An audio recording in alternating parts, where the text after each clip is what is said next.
Bonjour à tous. Sur cette vidéo, nous allons voir en fait comment télécharger et configurer Tomcat dans un environnement Windows, un environnement de développement, mais également sous Eclipse pour qu'on puisse déployer nos applications développées dans Eclipse dans Tomcat.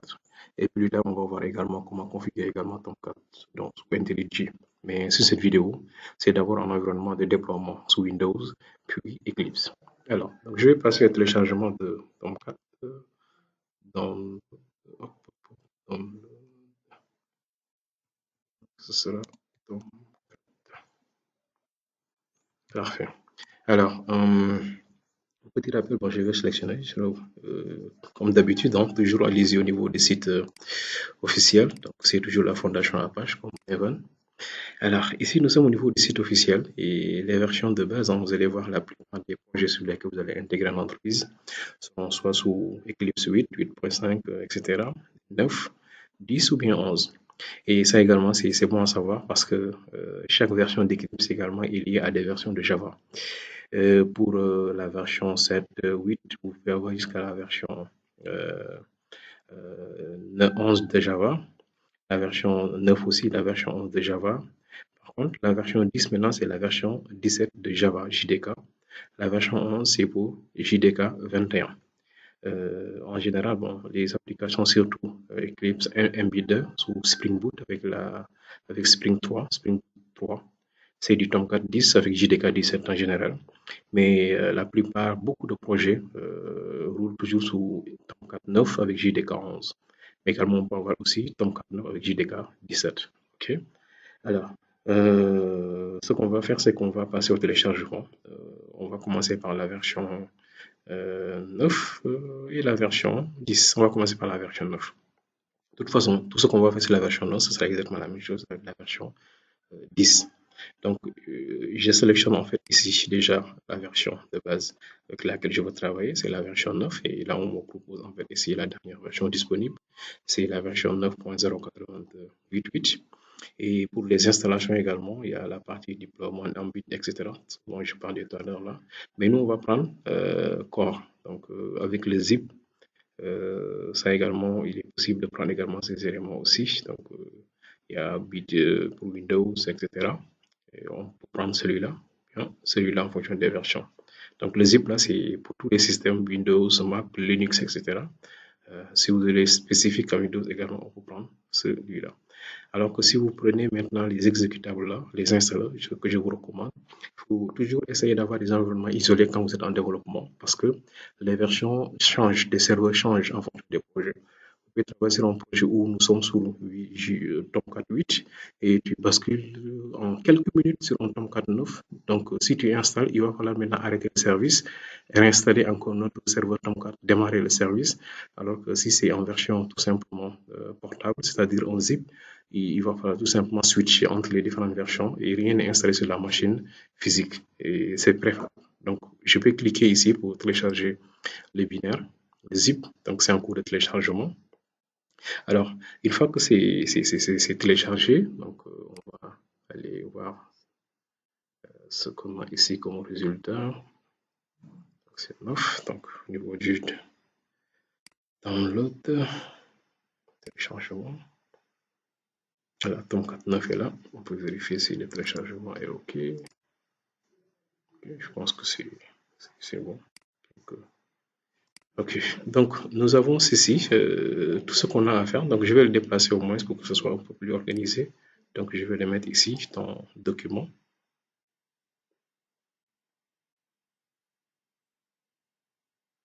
Apparemment, le téléchargement n'est pas encore fini, c'est pas grave. Je vais arrêter et attendre que le téléchargement soit OK. OK. En attendant que tout ça se termine, voilà, c'est bon maintenant. Voilà, c'est bon. Donc, on peut y aller alors. Donc, c'est bon. Donc, je le déplace ici pour bien organiser quand même mes documents. Parfait. Et dans le document, je peux même créer un sous-répertoire nommé serveur Tomcat.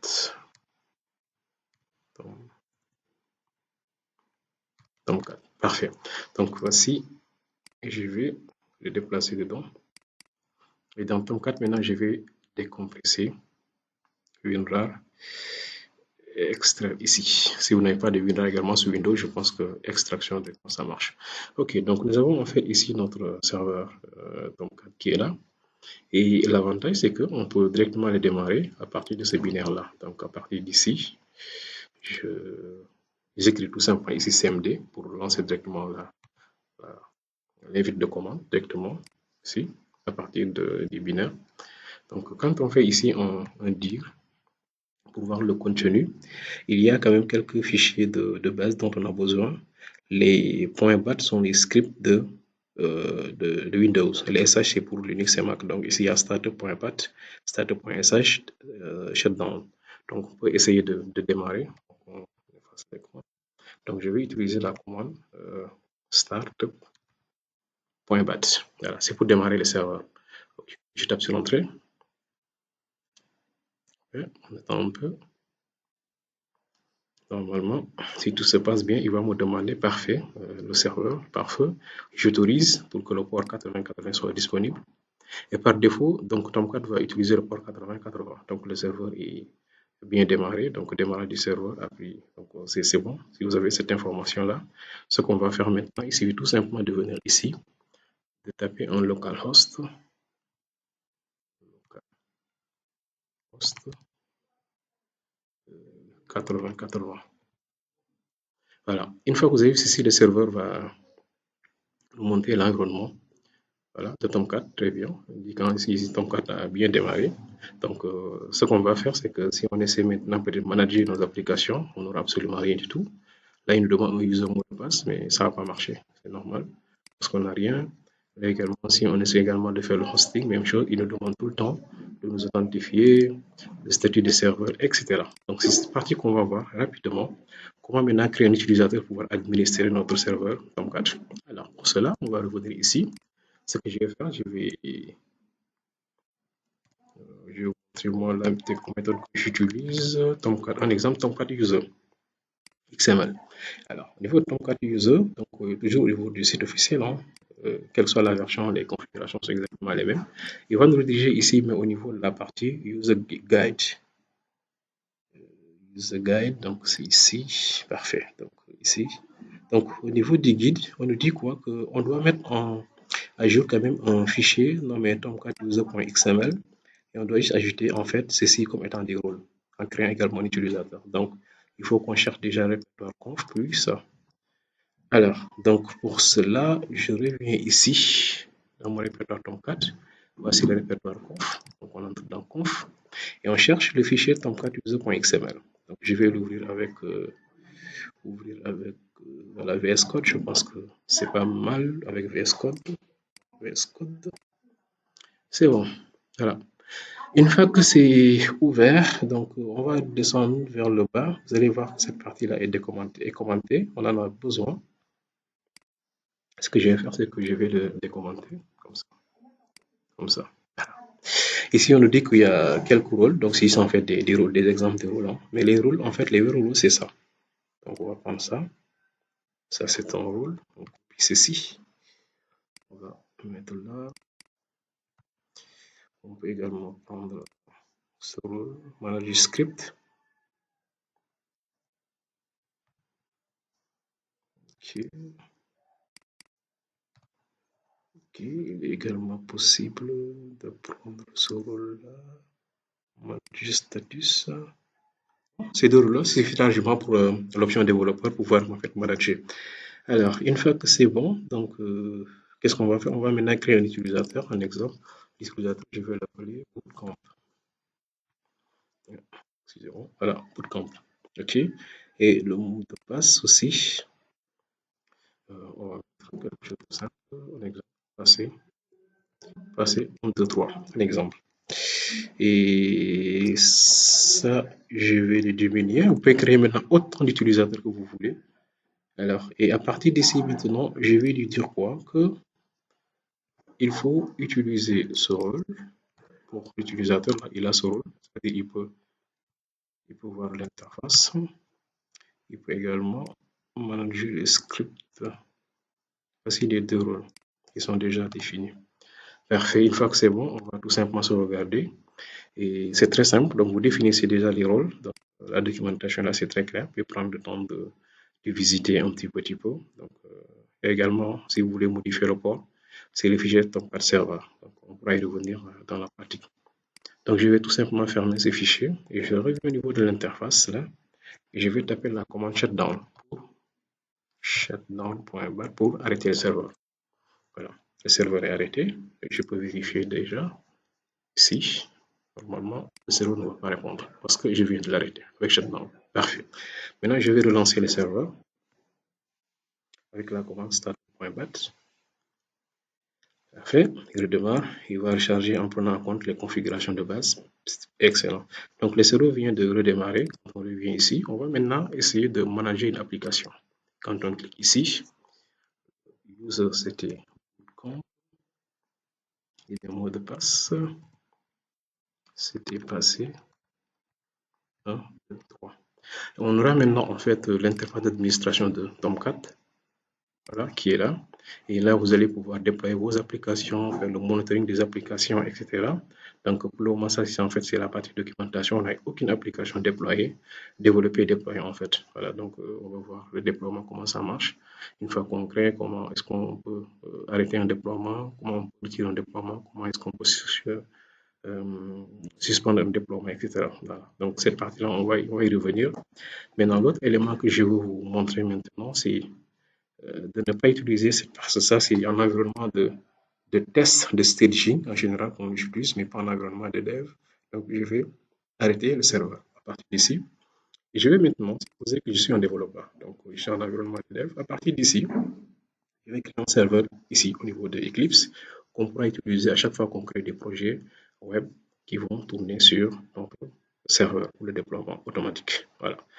Alors pour ça, je vais tout simplement cliquer ici. Bon, si c'est la première fois que vous avez, si vous allez seulement cliquer ici, mais c'est la même chose également. Si vous voulez, vous pouvez faire un clic droit ici, New, et vous sélectionnez serveur. Voilà. Et bon, comme nous avons le lien, on peut cliquer dessus. Alors, pour la création du serveur maintenant, c'est très important ce qu'on va voir ici.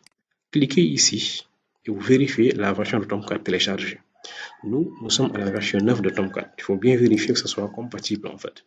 C'est la version 9.0. Si on avait téléchargé une version 10, on va choisir 10. Si on avait également d'autres versions, etc.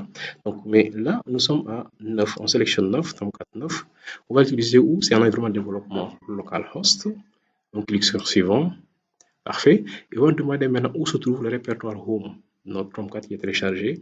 Ou bien on pourrait également lui demander d'aller directement télécharger et de l'installer. Mais je ne vous recommande pas ça. Il faut toujours gérer vous-même de manière scalable et autonome dans votre environnement. Je vais aller sélectionner mon Tomcat. Donc, je viens ici Tomcat, Apache. Voilà, il faut vous assurer que vous avez bien ça. Donc, on est là. On clique sur sélectionner. Voilà, le JRE également, je vais demander de sélectionner le JRE par défaut, donc qui est configuré. Donc, il y a une vidéo qu'on avait déjà faite sur l'installation, la configuration de l'environnement Java. Voilà, donc, sinon également, on pouvait sélectionner ça, mais c'est pas grave. Moi, je vais dire quoi? Sélectionne tout simplement le default JRE. Ou bien également, bon, on peut être sûr de ce qu'on dit, on dit valide et sélectionne ça. Alors, je rappelle que Tomcat 9 est compatible avec JDK 8, 11 et 17. Mais Tomcat 10, c'est à partir du JDK 17. Tomcat 11, c'est à partir du JDK 21. Donc là, on est à OpenJDK 17 parce qu'on l'a configuré, mais si on était également sur 8, ça va marcher. Si on était également sur 11, ça allait marcher. Là, donc là, c'est pas méchant, soit on fait ça, mais c'est pas grave, on peut laisser en fait notre OpenJDK qu'on avait téléchargé et configuré. Et on clique sur suivant.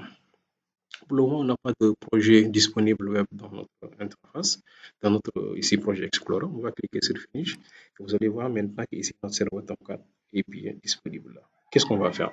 On va essayer de le démarrer à partir d'ici. Je répète, ça c'est un environnement pur développement. C'est pas un environnement de test, de production extra, mais un environnement de dev. Et un développeur doit toujours être en mesure de mettre en place un environnement de développement. À chaque fois que vous intégrez une équipe, mettez d'abord l'environnement de développement. Et vous pouvez créer maintenant autant de serveurs que vous voulez, ce qu'on va faire même. On va également télécharger Tomcat 10 créé ici. Vous allez voir ici, la liste des serveurs seront disponibles à ce niveau-là.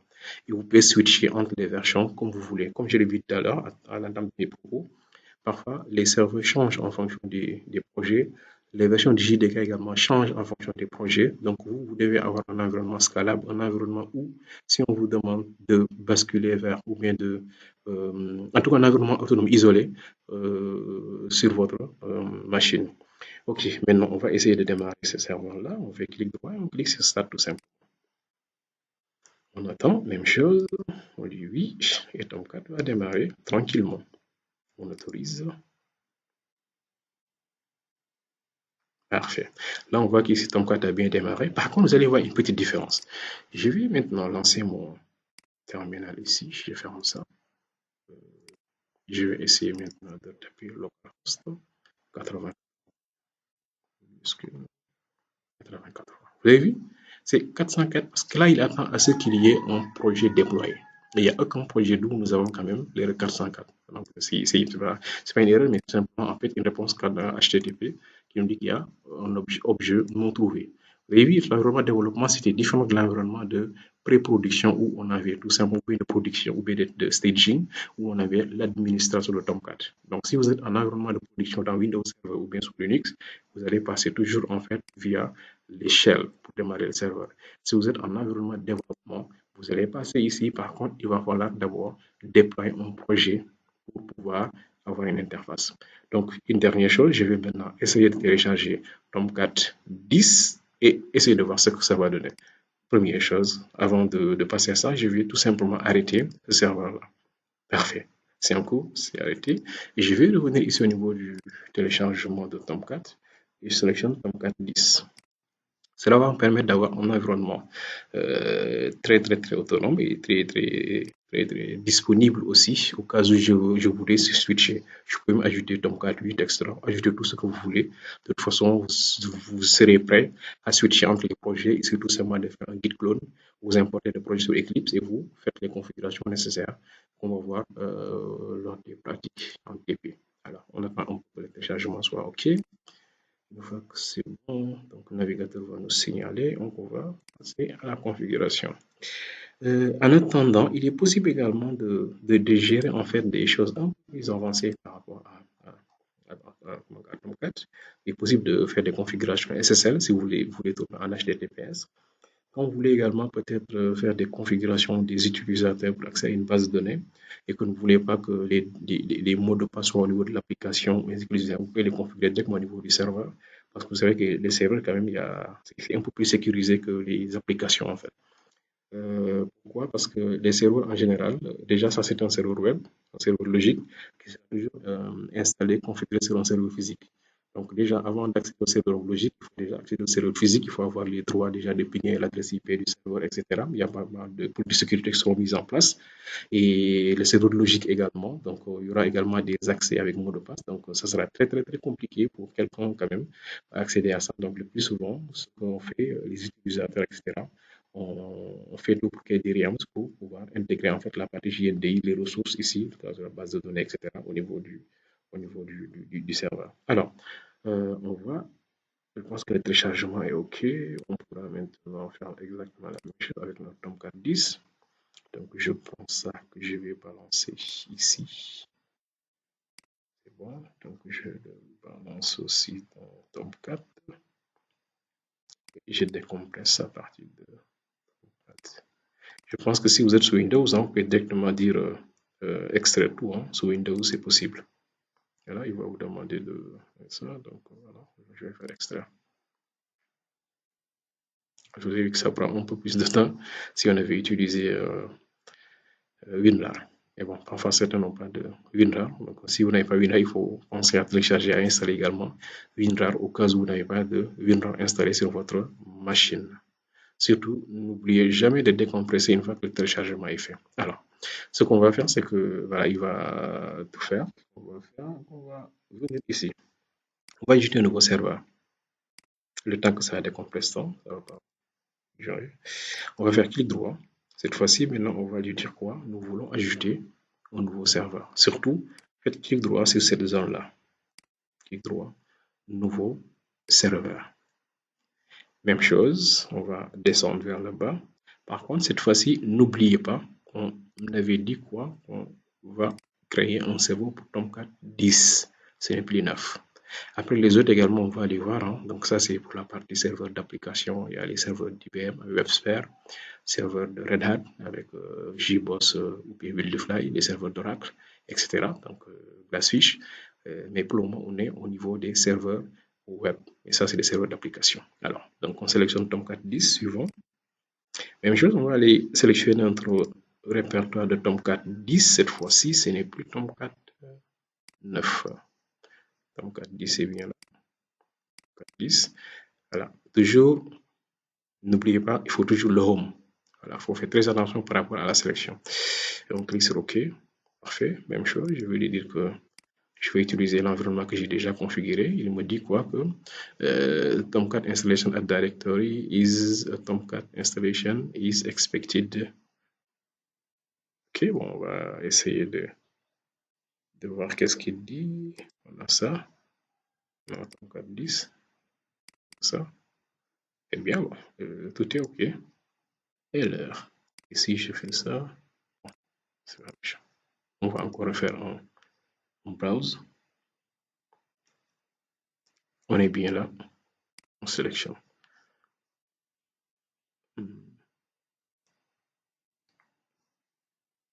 Apache Tomcat installation at this directory is version là.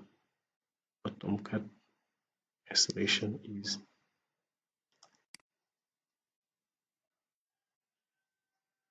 10.0 est attendu. Ah, ok. Excellent. Vérifiez en fait ici. Il nous dit qu'ici que Tomcat, l'installation, cette version-là, c'est Tomcat 10.1, alors que c'est 10.0 qui est attendu. Qu'est-ce qu'on va faire? On va faire un back. On revient, regardez bien. Nous, on a sélectionné 10.0, alors que c'est un 10.1 qu'on doit sélectionner, et tout dépend toujours des versions qui sont là. C'est bon, l'installation, le téléchargement, ça y est là. 10.1, on pouvait également chercher une autre version de 10, les versions old version. Bon, il faut faire des recherches tout simplement. Sélection version 10, parce que par défaut, il va automatiquement vous montrer last version. Peut-être si on voulait peut-être 10.0, on peut dire quoi? Download Tomcat 10.0, exemple. Voilà, parfait. On est là. On va essayer de l'ouvrir. On est là. On a vu ça. Et puis, back. Charger.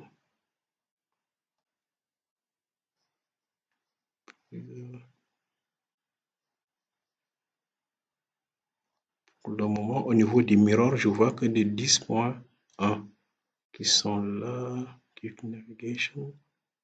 Pas grave. Bon, si je vais revenir sur la partie 10.0, mais là, par défaut, c'est la version 10.1 qui est affichée disponible. Bon, de toute façon, c'est la version 10 qui nous intéresse. C'est bon de voir, de faire toujours en fait ces petites différences-là. Alors, ce que je vais faire, c'est que je vais revenir ici, 10.1, suivant, parfait. Et là, maintenant, je pourrais aller sélectionner maintenant mon répertoire. Bon. Là, vous avez vu qu'ici, il n'y a plus de problème. Tout est bon. Voilà. Alors, je vais cliquer sur le suivant. Ça sera exactement la même chose. OK. Là, nous avons la version 10. Je vais essayer également de démarrer cette version.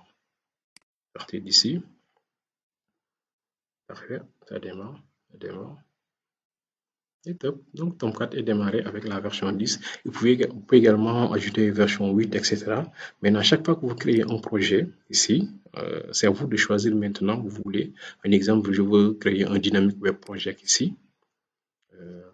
À partir de là, c'est à vous maintenant de sélectionner l'environnement. Est-ce que vous voulez créer un projet pour Tomcat 9 ou bien pour Tomcat 10? C'est à vous de voir, ou bien Tomcat 8. Donc, c'est à vous quand même de sélectionner le projet. Ou bien vous importez un projet, après vous pouvez maintenant changer au niveau du build path l'environnement d'exécution tout simplement. Voilà. Donc, pour la vidéo, nous sommes pas trop long. Je pense qu'on va se limiter à ça pour cette vidéo-là. Et merci.